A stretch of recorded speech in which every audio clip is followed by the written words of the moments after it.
FM. الكلمة ليك. حدانا نادية داود، مرحبا بك، صباح الخير. النور نبيل، صباح النور الناس الكل، ça fait du bien de te revoir. مرحبا بك.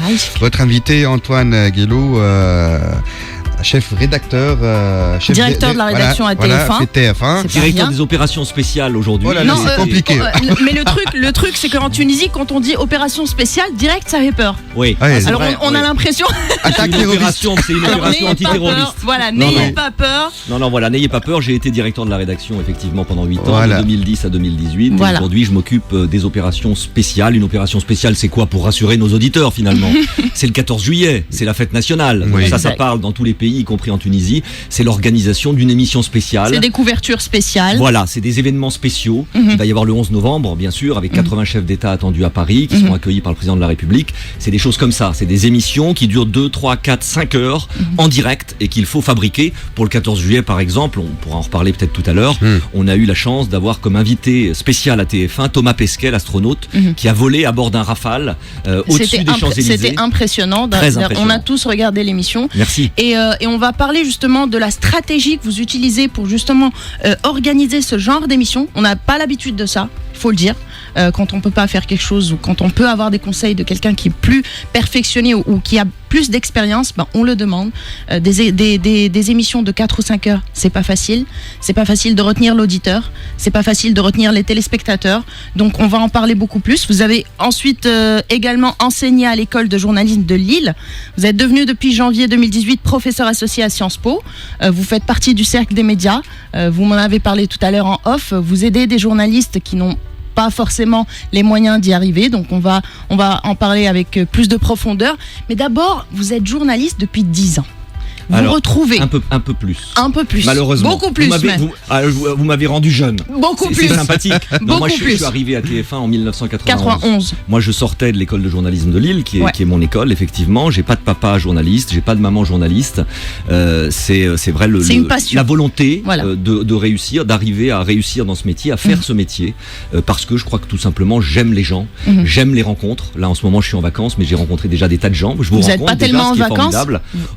C'est jamais vraiment des vacances pour un journaliste, pour un animateur. On a toujours des tas de rencontres à faire, ce qui est passionnant. Et je suis arrivé en 1991, donc ça fait un peu plus de 10 ans. Et c'est vrai que je suis arrivé comme reporter à TF1 pour parler finalement des gens aux téléspectateurs de TF1, la première chaîne déjà à l'époque, qu'il est toujours aujourd'hui, la chaîne leader en France et en Europe. Et j'étais évidemment très fier, avec ma petite culotte courte et mon Bermuda, d'arriver dans cette chaîne-là. J'en revenais pas moi-même et j'ai pu effectivement au fil du temps travailler au service des téléspectateurs. Vous le disiez, on est toujours au service des téléspectateurs. Exactement. Et d'une cause, l'information. Parce que informer des gens, je trouve que c'est quelque chose d'extraordinaire. Et donc ترجم شوية للناس يسمعوا فينا. Donc Antoine Guélou عنده خبرة، فوالا قرا صحافة، عنده خبرة نبيل نتاع تقريبا 27 سنة. دونك خلط القناة TF1 اللي نعرفوها الكل تقريبا 27 سنة التالي كمراسل. قال أمي صحفية أنا بابا صحفي. هو حب يوصل يحب معناها العلاقة مع الناس. دونك 27 سنة مهنة، من بعد لقى روحه على راس، باش نزيدوا نحكيو في الموضوع هذا، على راس 200 صحفي، يعني فريق فيه 200 صحفي. Donc on parlait de votre expérience, 27 ans d'expérience. Depuis quelque temps, vous êtes à la tête d'une équipe de 200 journalistes. Comment vous avez vécu cette entre guillemets mutation? Alors c'est vrai que j'ai des souvenirs, il faut parler concrètement, je pense aux personnes qui nous écoutent, mais les premiers départs en reportage, quand je partais loin sur le terrain, c'était avec des caisses énormes. Donc il y a eu un bond technologique incroyable, parce qu'aujourd'hui c'est plus des caisses de matériel énormes. C'est très léger. C'est très léger. Aujourd'hui ce ne sont plus des quarts de transmission satellite, c'est très léger. En quoi c'est très léger? Aujourd'hui on monte un sujet sur un ordinateur. Aujourd'hui, on diffuse un sujet depuis un ordinateur qui tient dans un sac à dos. Et il faut bien que les gens comprennent ça. La mutation la plus incroyable que j'ai vécue, c'est la technologie. Vous savez, moi je suis un peu un artiste de l'information, mais il y a l'art et la technique. Sans la technique, l'art n'est rien du tout. Et ça m'a beaucoup frappé. Quand je suis arrivé, il fallait partir avec des kilos et des kilos et du surpoids d'ailleurs pour les compagnies aériennes de matériel. Aujourd'hui, avec un sac à dos, on peut transmettre, on peut faire son métier partout dans le monde. Avec un smartphone, on peut produire un reportage. Absolument. Parfois d'ailleurs, ça nous arrive.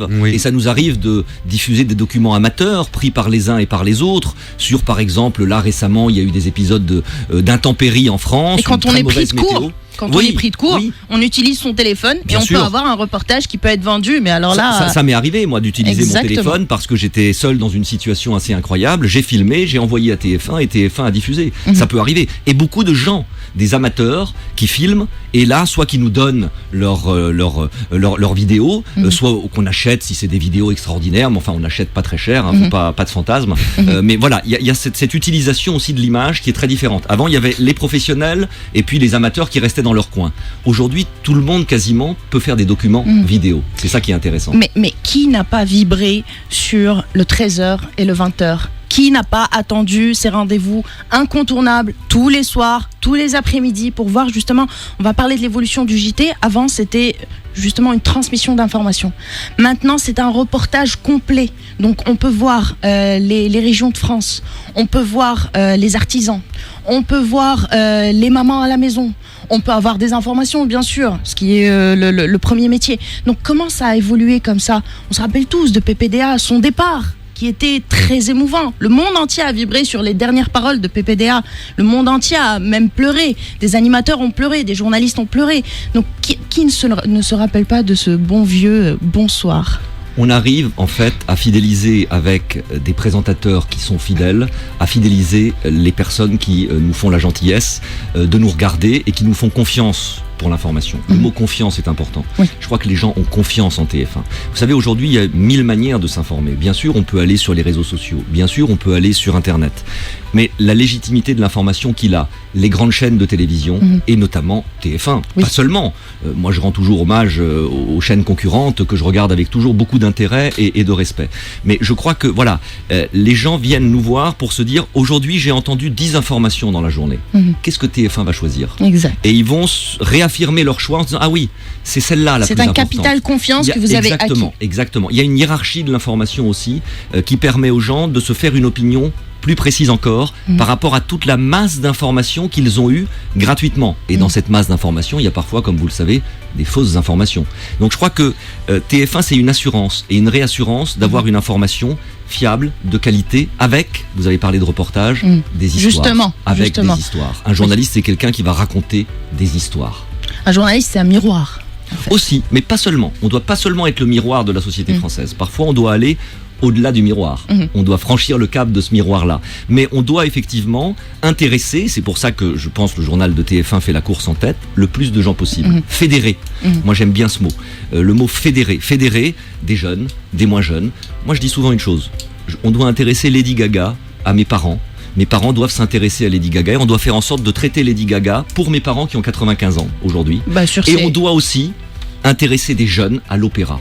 Mais ça, c'est un gros travail, parce qu'on ne fait pas Lady Gaga pour les spécialistes de Lady Gaga, ni l'opéra pour les spécialistes de l'opéra. Et ça, c'est la marque de fabrique de TF1. باش نرجع مع أنطوان جيلو مدير التحرير في قناة TF1 الفرنسية بعد الأخبار. أما قبل ما نخرج أخبار جست حبيت نلخص. قال إنه حكى على التقنية الجديدة والديجيتال. اليوم ما عادش نهزوا كيران ونهزوا برشا ماتريال باش نصوروا ريبورتاج ولا باش نعملوا برودوي أوديو فيجوال. اليوم نجموا بسمارت فون نجموا بيان سور نصوروا ريبورتاج كيف قال إنه جي تي ولا الجورنال التلفزيوني معناتها مهم جدا وهو ينجم يدير الرأي العام ومسؤولية كبيرة ياسر انه معناتها واحد يدير تحرير ولا الجي تي. راجعين بعد شويه بعد الاخبار. نرجعوا لنادي داود وضيفه. مرحبا بك مره اخرى نادي. مرحبا بك نبيل. فرحان بيا تحس. فرحان على الاخر بك. مرحبا نبيل. انتو كان ضيفك اليوم انطوان جيلو مدير تحرير قناه TF1 الفرنسيه باش ترجع للحوار نتاعك. Voilà, donc je reviens à mon invité d'aujourd'hui, monsieur Antoine Guélo. Rebonjour. On va envoyer le monsieur. D'accord. Antoine. Ouais, c'est beaucoup mieux. Ouais, entre collègues, ça va beaucoup mieux. Absolument. En plus, je me sens beaucoup mieux du fait de dire que quelqu'un de TF1 est mon collègue. Là, je me sens beaucoup mieux. Cela étant, ici, on m'appelle parfois monsieur Antoine aussi, en Tunisie. Bah, je reste solidaire avec ma collègue. D'accord, très bien. Je vois qu'il y a une complicité là. Bah oui. Ouais, on a mis du temps, mais bon, ça va, on y arrive. C'est le show en fait. Hein. Donc, on parlait d'information. Moi, je voudrais bien savoir comment vous traitez l'information à TF1 et surtout comment vous parvenez à garder votre ligne éditoriale qui, pour moi, est exemplaire, quoi. Je le dis et je l'assume. Pour avoir des informations et pour avoir des faits noir sur blanc, on va tous vers TF1. En tout cas, c'est vrai que quand je suis arrivé à TF1, on s'en parlait tout à l'heure, en 1991 déjà, on me disait le 20h, la grand-messe, elle est morte. Bon, elle existe toujours. Et l'objectif de TF1 aujourd'hui, c'est de fédérer, de regrouper, d'arriver à intéresser le plus grand nombre de gens, jeunes, moins jeunes, des gens qui s'intéressent au sport, d'autres qui s'intéressent à d'autres domaines de l'actualité, aux faits de société, d'autres qui s'intéressent aux faits divers, et d'arriver à faire un journal avec environ une vingtaine de sujets, de reportages, qui intéressent le plus grand nombre. Et on y arrive encore, et je crois que la force d'un journal comme celui de TF1, c'est justement de regrouper à un moment donné, en direct, des gens qui viennent chercher une information. Donc, le mot-clé, je pense, de l'information de TF1, c'est la rigueur. On doit être très rigoureux. Ça, c'est extrêmement important. Si on n'est pas rigoureux, moi je dis souvent, le diable se niche dans le détail quand je suis sur la rédaction en chef du journal. Et c'est vrai qu'à un moment, un mot peut ne pas être très rigoureux. Je pense au mot altercation. Altercation, c'est quelque chose de verbal, c'est pas un acte violent. Donc j'avais récemment demandé à un journaliste de changer ce mot-là. Ça peut être donc dans le pouvoir des mots, et ça peut être évidemment dans le pouvoir des faits. Et il y a un moment, on peut se tromper. Tout le monde peut se tromper. On est des hommes, il y a des hommes et des femmes comme les autres à TF1, on n'est pas des surhommes. Mais en tout cas, on doit vraiment faire en sorte que la rigueur soit ce qui nous anime en premier lieu. Ça, c'est fondamental pour gagner la confiance, votre confiance, et je vous en remercie, des téléspectateurs de TF1, d'autant plus que TF1, c'est un groupe. Il y a évidemment TF1 qui est un peu le navire amiral, avec un 13h et un 20h tous les jours, à 13h avec Jean-Pierre Pernaut, à 20h avec Gilles Boulot. Il y a LCI, la première chaîne d'information en France, créée en 1994, qui aujourd'hui propose une information différente, qui propose d'aller plus loin. Et puis il y a MyTF1, bien sûr, sur le digital. L'une des idées du groupe TF1 et de l'information sur le groupe TF1, c'est comment on fait pour aller plus loin. Comment TF1 va plus loin que les autres. Il y a un sujet d'actualité, il y a ce qu'on appelle un factuel, on raconte. Comment on va traiter une autre information dans le sillage de cette première information pour aller plus loin. Qu'est-ce qu'on va apprendre aux gens ? Patrick Bourrat était un grand reporter de TF1 qui était mon ami, qui est mort au Koweït. Et je me suis promis souvent de répéter ce qu'il m'avait dit. Il m'avait pris un peu sous son aile protectrice à l'époque. C'était un peu un grand frère pour moi. Il m'a appris beaucoup de choses. Et il m'avait dit, tu sais Antoine, nous les journalistes, nous sommes les instituteurs de l'actualité. Et ça, j'aime beaucoup ça. Il faut toujours penser à ça. On est là pour faire de la pédagogie, du didactisme, pour apprendre des choses aux gens dans tous les domaines de l'information. Ça, c'est fondamental et c'est notre mission. Et concernant les derniers attentats qui ont eu lieu, on sait que la France a été touchée, l'Allemagne a été touchée, la Tunisie a été touchée notamment. Donc comment est-ce que vous prenez la chose ? Sous quel angle ? On sait que c'est vraiment le sujet le plus délicat et le plus sensible des temps maintenant. Déjà sur cette affaire, je le dis en toute modestie et humblement, on a beaucoup appris. Parce que on a évidemment fait un certain nombre d'émissions en direct. Et parfois on s'est rendu compte qu'une information qu'on pouvait délivrer en direct, une image qu'on pouvait délivrer en direct, pouvait effectivement gêner le travail notamment des policiers ou des forces antiterroristes. Donc ça, on a eu beaucoup de discussions, beaucoup de débats, notamment avec le Conseil supérieur de l'audiovisuel, qui est l'instance qui en France régule l'audiovisuel. On a beaucoup réfléchi aussi au sein de la rédaction de TF1 par rapport à ça, parce qu'on a, nous journalistes, dans cette affaire-là, une responsabilité très importante. Et on ne peut pas la négliger. Et je pense que la réflexion doit guider notre action. Et au moment où, effectivement, ces attentats se sont passés, on a été un peu sidérés, entre guillemets, comme dans tous les endroits où ça s'est passé. On a, je crois, beaucoup travaillé sur le traitement de ces affaires-là depuis 3 ou 4 ans, depuis que c'est arrivé sur le sol français notamment, ou que ça arrive, parce qu'effectivement, ça peut arriver malheureusement dans n'importe quel pays. Donc le traitement a évolué depuis 3 ou 4 ans. On ne traite pas l'information au début quand on est pris de court, quand on ne sait pas quoi faire. C'est la première fois qu'on est face à une telle catastrophe, si je puis dire. Donc on ne sait pas quoi faire, on n'a pas les outils pour, mais après 4 ans, on sait quoi montrer. On sait quoi dissimuler, peut-être, si je peux utiliser ce mot, c'est fragile, c'est très délicat comme outil. Moi, je me souviens particulièrement d'une anecdote par rapport à ce débat que l'on a ensemble ce matin, au moment de l'attentat de Nice. Et c'est vrai que quelques jours après, j'ai été interviewé sur Europe 1, et on m'a dit, mais vous n'avez pas été les premiers à prendre l'antenne. Et là, j'ai répondu très simplement, moi, je ne me précipite pas, c'est pas la course pour prendre l'antenne. On vérifie un certain nombre d'informations, on se pose des questions. Et il y a un moment, si l'information de TF1, ça doit être la slow information, l'information un peu lente où on se pose, ce sera Réfléchis. ça. Ce sera ça. Il faut réfléchir avant d'agir. À un moment, il faut réfléchir. Et moi, je ne me précipite pas pour mettre à l'antenne, et on ne se précipite pas à TF1 pour mettre à l'antenne n'importe quoi, ni pour dire n'importe quoi. Parfois, il faut savoir appuyer sur le frein, se poser des bonnes questions et prendre l'antenne quand on doit la prendre. Croyez-moi, ça nous a évité bien des catastrophes à l'antenne ce soir-là.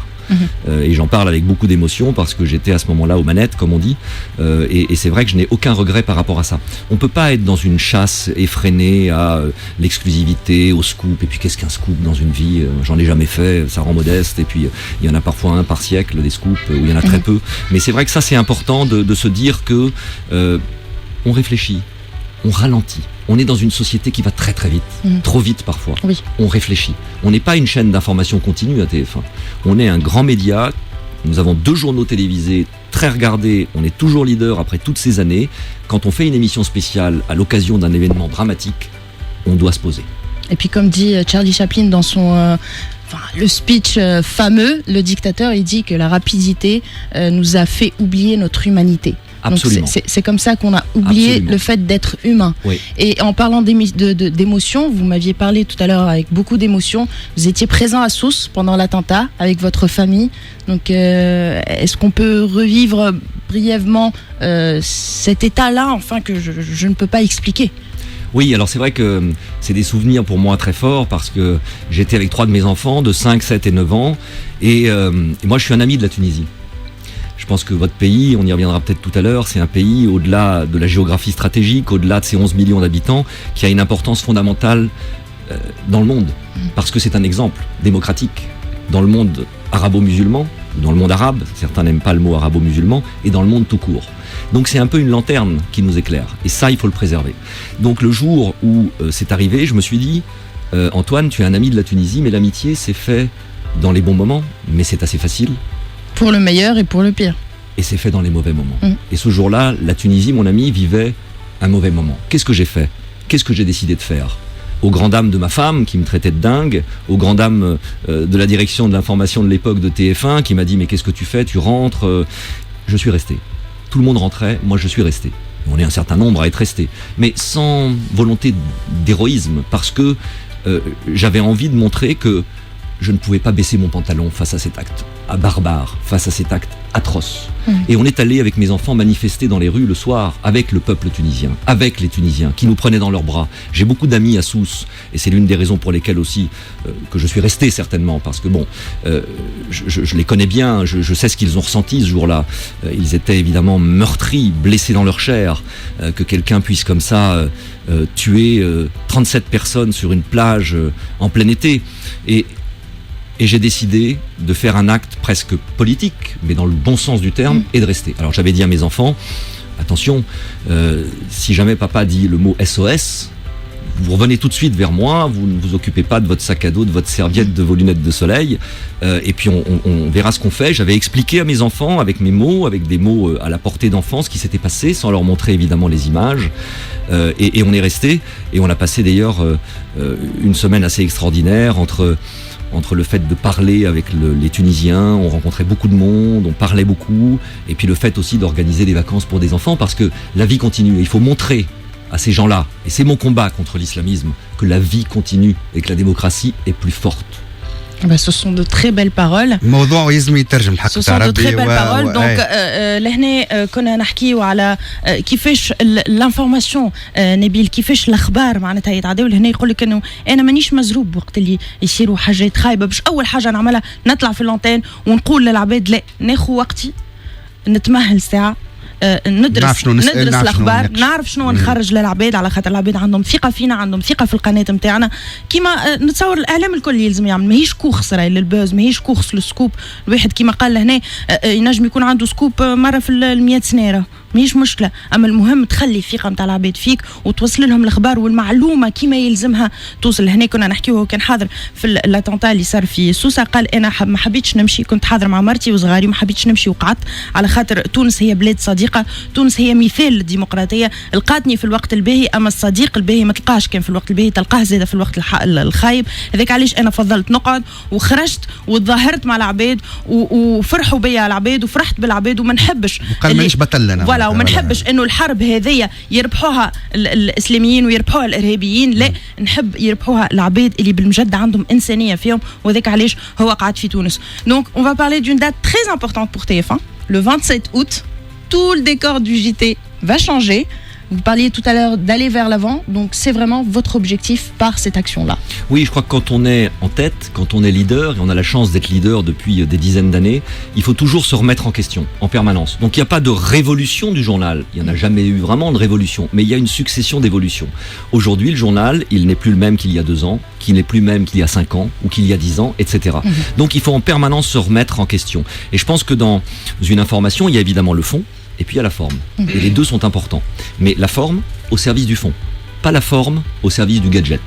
Je crois qu'on est en train d'imaginer un nouveau plateau, un nouveau décor, au service de la pédagogie, au service du téléspectateur. De la proximité. De la proximité, bien sûr, mais aussi des apprentissages. Par exemple, rendre simple un problème complexe, pour moi, c'est un but. Apprendre des choses à quelqu'un qui ne connaissait rien à une question complexe, en la simplifiant, en lui apportant des réponses, ça c'est important. Donc grâce à des nouvelles technologies là aussi, à la 3D, à la réalité augmentée, à des choses comme ça, on va être encore plus proche, plus près des téléspectateurs pour leur rendre à voir, leur donner à voir un monde complexe, avec des questions très complexes qui se posent. Et on va essayer de décrypter et de rendre accessibles ces informations-là avec des nouvelles technologies qui nous permettent de le faire. Mais c'est pas une opération gadget, pas du tout. C'est donner du sens, donner encore plus de sens à l'information de TF1. Et vous savez, un plateau, voilà, la durée de vie d'un plateau, c'est 5-6 ans en moyenne. Voilà, là, je pense que le plateau que l'on avait arrivé au bout, et la direction de l'information de TF1, Thierry Tuillier, qui est le directeur général en charge de toute l'information du groupe, a porté aussi cela avec nous, et voilà, il a fait en sorte que on puisse être encore différent, concernant l'habillage, bien sûr, l'habillage va changer aussi. Johan Saillon a fait un travail assez remarquable. L'habillage va changer. Voilà, alors il y aura des tas de surprises le 27 août que je ne vais pas vous dévoiler, mais vous nous faites l'amitié, si j'ai bien compris, de regarder le journal de TF1. Oui. Mais en tout cas, voilà, ce que je veux dire, c'est que on ne doit pas changer la forme juste pour changer la forme. Ça, c'est du gadget et c'est pas intéressant. C'est comme les drones, ça me fait penser à ça. On a eu tout un débat sur l'utilisation des drones à la télévision. Brusquement, il fallait vraiment utiliser le drone dans tous les sens. Le drone peut apporter des choses, peut avoir de la valeur ajoutée, mais ça peut aussi être un peu un gadget. Donc attention à ça. On fait pas une information gadget, on fait une information qui a du sens et au service de quelqu'un qui nous regarde devant sa petite lucarne. Alors, dernière partie de ce débat très intéressant, et vraiment ça nous fait de la peine qu'il est prêt à s'achever. Donc le 15 juillet, l'Uruguay, deuxième victime des Bleus. Donc ça fait 20 ans, on se rappelle tous du 1 et 2 et 3-0, maintenant c'est le 2-0. C'est vrai. Quel impact cette victoire-là déjà a eu pour les Français? On a vu vraiment une fureur énorme en France. Même des Tunisiens ici ont crié à la victoire des Français. Quel impact ça a eu sur TF1? Alors ça a été une aventure évidemment extraordinaire au sens propre du terme. C'est-à-dire que évidemment on était tous confiants dans cette équipe, mais une Coupe du Monde, voilà, c'est la différence entre un examen et un concours. Hein. Un examen, il faut avoir 10 sur 20. Un concours, il faut avoir parfois 14, 15, 16 et il faut gagner. Donc on était confiants, mais en même temps plein de doutes et d'interrogations, ce qui est bien parce que le doute construit. Et puis on a vécu cette épopée de manière incroyable. Moi je dirais une chose, c'est qu'il y a eu un collectif. Quand chacun peut s'oublier au service d'un collectif, et je crois que c'est ce qui anime d'ailleurs l'information à TF1, ça fonctionne. Parce qu'on a un but, on a tous un but, mais il y a un collectif et il y a un chef d'orchestre, en l'occurrence là, Didier Deschamps, oui, qui a su qui a fait un travail énorme, fédérer les énergies, calmer les égos éventuellement, d'une équipe très jeune. Mais je pense que la jeunesse, c'était assez extraordinaire. Faut pas faire de jeunisme dans la vie, mais ils étaient peut-être aussi un peu inconscients. Et c'est ça qui a permis aussi peut-être cette victoire. Mais c'est l'inconscience de la jeunesse. Exactement. Ça, et ça c'est beau, c'est une force incroyable. Donc nous on a vécu ça de manière assez incroyable, avec tous les jours un magazine animé par Denis Brognard, avec des chroniqueurs. On revenait sur le vestiaire. On a fait un documentaire aussi, qui a été fait après le 15 juillet, exactement, qui a été diffusé dans la foulée. Et c'est vrai que on a vibré. La France a vibré, TF1 a vibré. TF1, c'était la chaîne de l'événement. Oui. Et je crois que TF1 doit être, de manière générale, on parlait tout à l'heure des opérations comme le 14 juillet, doit être la chaîne de l'événement. Quand TF1 est la chaîne de l'événement, elle réunit des millions de téléspectateurs. Et ça, c'est notre bonheur, de réunir le plus grand nombre de gens, alors qu'aujourd'hui, les jeunes regardent dans leur chambre leur smartphone, certains sont sur leur ordinateur, d'autres sont ailleurs. Là, tout le monde s'est retrouvé dans le salon, ou dans des bars, ou dans des endroits dédiés, pour regarder ça et vibrer. Et c'est vrai qu'il y a une partie de fierté nationale, ce qui est normal. Chaque équipe, chacun est derrière son équipe. Vous étiez certainement derrière la Tunisie, forcément. Oui. Ah, c'est un petit oui alors. Hein. Non, c'est un gros oui. Ah, bon, bah, tant mieux, tant mieux. Un oui un peu déçu, je comprends. Oui. Bon. Oui, bien sûr. Voilà. Mais là, on comprend. Mais après coup, on comprend. Parce que sur le coup, on est déçu. Oui. Toute la Tunisie a été déçue. Mais après, on a compris. Et ce qui est bien, c'est qu'on apprend de ses erreurs. Bien quand sûr. on voit le succès des autres équipes, la victoire des Bleus, quand on voit ce que Didier Deschamps a fait avec son équipe, comment il se comporte avec son équipe, on comprend, on essaye d'arranger les choses et après, on attend de meilleurs résultats. Donc maintenant qu'on a vu... On a attendu longtemps, nous, hein, Oui. parce que 20 ans, 98, moi j'étais au Brésil en 1998. Pour la finale. J'avais été envoyé là-bas, donc j'ai pas vécu ce qui s'est passé sur les Champs-Élysées, mais il a fallu attendre 20 ans. Donc voilà, je vous souhaite d'attendre moins de temps que ça. Je souhaite ça à la Tunisie. Tant qu'on a de bons résultats, on attendra, mais ce qu'il faut, c'est de voir une réelle équipe nationale tunisienne qui peut arriver à de très très bons résultats. Absolument. Voilà. Ce que je trouve intéressant dans le football, c'est que ça réunit tout le monde. Ça réunit c'est des, un gens esprit. des gens qui ont de l'argent, des gens Voilà. qui n'ont pas d'argent, des gens de milieux populaires, des gens d'autres milieux, des jeunes, Des politiciens. anciens, absolument, sport des hommes fédérateur. politiques. Tout le monde Oui. s'intéresse à Oui, ça. voilà. Et ça fait partie de l'ADN de TF1, de fédérer. Je Oui. reprends le mot que vous avez utilisé, que Oui. j'avais utilisé un peu plus tôt. Oui. Fédérer, c'est très important. Donc, en une minute, qu'est-ce que vous pouvez dire? Parce qu'on a vu que vous avez réellement, vous faites le métier de journaliste et vous êtes journaliste dans le cœur, réellement. D'après ce que vous avez dit pour Sousse, on a été vraiment, Nabil et moi, très émus par ce que vous avez fait. Et ça, c'est le réel journaliste. Donc, qu'est-ce que vous pouvez dire aux jeunes journalistes qui viennent de débuter, leur premier pas? Qu'est-ce que vous pouvez leur dire pour les encourager et pour les diriger vers vraiment une carrière brillante? Je crois qu'il faut savoir, quand on est journaliste, s'oublier soi-même. Il faut savoir mettre les autres dans la lumière. Ça, c'est important, c'est le plus important. Parce qu'on le sait, les journalistes ou les métiers de la communication, c'est des gens qui sont un peu tournés vers eux-mêmes, qui ont un ego un peu surdimensionné. Bon, c'est comme ça, mais il faut savoir s'oublier et être au service des gens. Et ça, c'est le plus important. Le plus important, c'est de donner la parole à des gens qu'il faut aimer. Moi, j'aime les gens. Donc, partout où je vais, je rencontre des gens, je crée des liens, et parfois, ça me donne des idées de reportage. Là, l'hôtel Asdrubal, par exemple, a un projet incroyable d'hôtel-musée. Un concept incroyable d'hôtel-musée. J'en ai discuté hier avec le responsable culturel. C'est formidable. On rencontre tous les jours des gens. C'est une histoire de rencontre. C'est une histoire de rencontre, absolument. Et ça, c'est important de se dire que en s'oubliant, on permet à des gens d'être dans la lumière et on apprend à tous ceux qui nous regardent ou nous lisent ou nous écoutent, nous entendent, si c'est la radio, si c'est la presse écrite, etc. Et c'est formidablement important, formidablement important. Bah moi je vous remercie réellement, on vous remercie Merci au à nom vous de toute m'avoir l'équipe. reçu, c'est Voilà, très gentil. d'avoir accepté notre invitation et on vous recevra la prochaine fois avec un Je vous grand remercie, plaisir. Nadia. Merci, je te remercie Nabil. Et voilà, on Merci s'aime, beaucoup. on s'aime. Voilà. Love is in the air. Merci beaucoup. Merci Antoine Guélo, Merci, Nabil. donc directeur De rédaction à TF1. Des opérations voilà. spéciales, Des mais ça fait opérations peur. Alors on le dit spéciales, pas. Ça fait peur, non. N'ayez pas peur, on parle de médias. Voilà. شكرا لكم. احنا كوصلنا لاخر الماتينال نتاعنا، نتقابل نهار الاثنين الجاي في ماتينال جديده. شاي طيبه وبون ويكاند نسكت. كاب اف ام الكلمة ليك.